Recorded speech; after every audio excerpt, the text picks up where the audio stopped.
Bien, donc nous voici donc pour la suite de la correction de l'activité sur le niveau sonore. Donc, quel est l'intérêt donc d'avoir une échelle en décibels plutôt qu'une échelle en puissance de 10?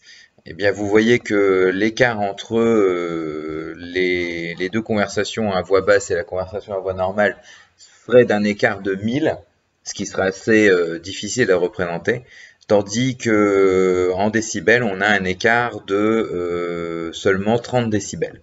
Alors, on peut recalculer tout simplement ces deux niveaux sonores, le niveau sonore donc qu'on note L, grâce aux intensités sonores qui sont I et I0 qui est donc le seuil d'audibilité, donc qui correspond à 0 décibel, c'est-à-dire c'est l'intensité sonore minimum que peut entendre notre oreille. Donc vous voyez que c'est très petit puisque c'est 0, enfin c'est du picowatt par mètre carré hein, en fait, hein, si on le notait en unité scientifique, ce serait du picowatt par mètre carré, ce qui est extrêmement faible.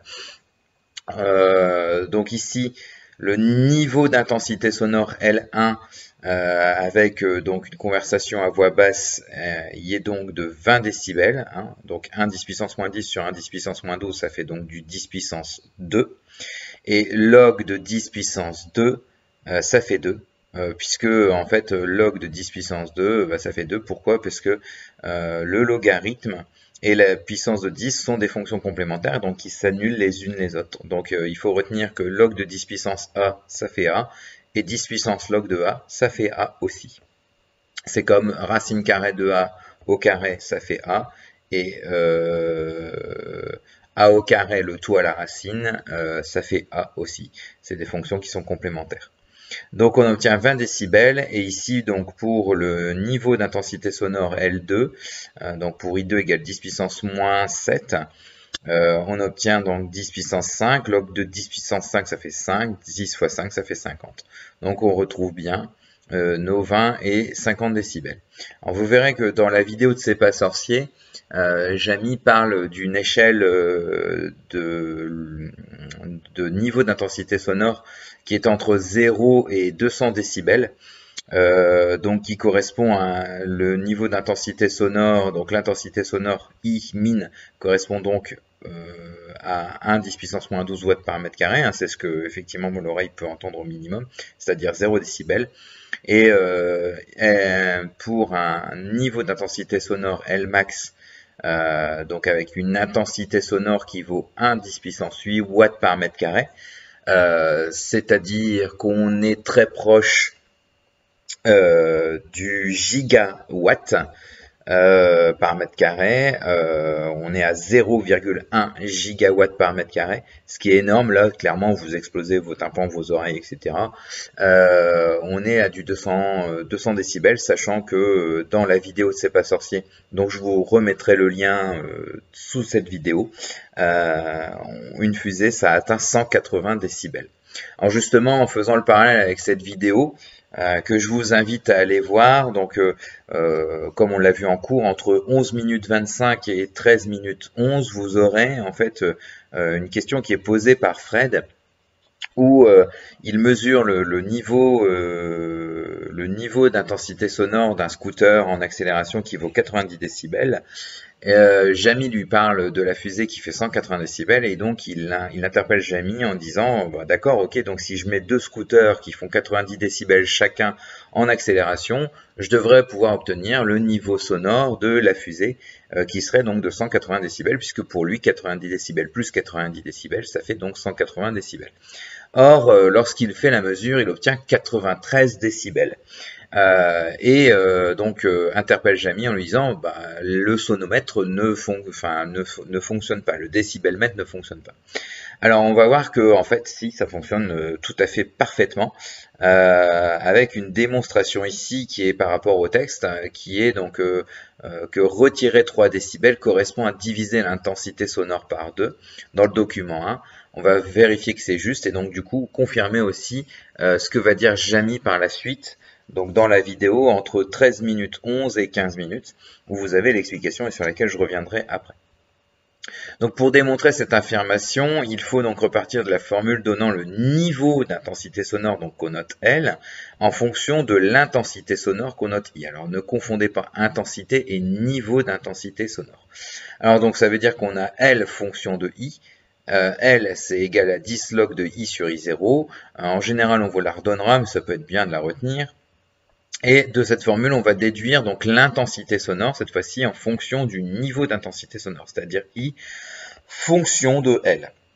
Alors, I fonction de L, ça vaut quoi et comment on fait pour le déduire? Alors, petite démonstration que je vous conseille de savoir faire. Vous avez donc L égale 10 log de I sur I0, et bien le plus facile à enlever, c'est le 10 qui est ici. Donc vous divisez par 10 à gauche et à droite. Vous retrouvez donc à L sur 10 égale log de I sur I0. Ensuite, il faut virer le logarithme. Comment on enlève le logarithme? Eh bien, on multiplie par 10 puissance. Puisque 10 puissance log de A, je vous ai dit tout à l'heure, ça fait A. D'accord? Là, ici, je vous ai mis un exemple tout en haut au niveau de la calculatrice. 10 puissance log de 2, ça fait bien 2. Et ensuite, il nous reste, vu qu'on a une division par I0, il nous reste à multiplier par I0 pour enlever ce I0 qu'on connaît, puisque ça ne bouge pas, ces données, c'est toujours 1 10 puissance moins 12 watts par mètre carré. Toutes les oreilles sont faites pareil, enfin on considère que toutes les oreilles sont faites pareil. Donc vous multipliez par I0, ce qui vous donne I est égal à I0 fois 10 puissance L sur 10 divisé par égale I. Donc je vous propose qu'on prenne les niveaux d'intensité sonore de 95, qu'on va appeler L1, de 1995 qu'on va appeler L1, et le niveau sonore auquel les discothèques, festivals et tout ça ont dû passer en 2017, qu'on va appeler L2, et de calculer les intensités sonores respectives. Donc vous voyez qu'en 95 on avait 105 décibels, et maintenant on demande donc de passer en 2017 à 102 décibels. Donc on a bien moins 3 décibels. On va calculer I1, donc on se sert de la formule, c'est I0 fois 10 L1 sur 10, ça fait donc 10 puissance 105 sur 10 fois 10 puissance moins 12, que j'ai mis ici, voilà. Je vais rentrer, vous voyez que ça fait 0,0316, donc je vais le mettre en écriture scientifique, ça fait 3,16 fois 10 puissance moins 2 watts par mètre carré. Ensuite, je vais calculer ici pour 102 décibels, donc ça fait du 102 divisé par 10, j'obtiens 1,58. Alors vous allez voir, je vais le modifier, tac. Voilà, donc là j'ai tout simplement rappelé mon calcul et puis j'ai juste modifié le 2 et j'obtiens bien 1,58 fois 10 puissance moins 2. Or, 1,58 fois 10 puissance moins 2, c'est bien 3,16 10 puissance moins 2 divisé par 2, c'est-à-dire l'intensité sonore I1 divisé par 2. Donc, le fait de retirer 3 décibels, eh bien, c'est bien diviser l'intensité sonore par 2. Donc, diminuer le niveau d'intensité sonore, c'est-à-dire L, ça revient bien à diviser l'intensité sonore, vous voyez j'ai failli me tromper, donc l'intensité sonore I par 2, tout comme ajouter 3 décibels au niveau d'intensité sonore L, eh bien ça revient à multiplier par 2 l'intensité sonore grand I. Alors ça c'est redémontré par Jamy justement avec cette fameuse histoire de scooter. Vous verrez que lorsqu'il y a 2 scooters, on obtient 93 décibels, puisqu'on multiplie par 2 l'intensité sonore des scooters, puisqu'on a 2 scooters qui émettent la même intensité sonore, donc multiplié par 2. Et donc on se rend compte que on obtient 3 décibels de plus. Et donc pour obtenir 3 décibels de plus, il faut multiplier l'intensité sonore de ces 2 scooters par 2, c'est-à-dire qu'il faut donc 4 scooters, puisqu'il faut 2 fois cette intensité sonore. Pour passer à 96. Pour passer à 99 décibels, c'est-à-dire augmenter encore une fois de 3, il faut multiplier l'intensité sonore de ces 4 scooters par 2, c'est-à-dire avoir 4 fois 2 scooters, c'est-à-dire 8 scooters.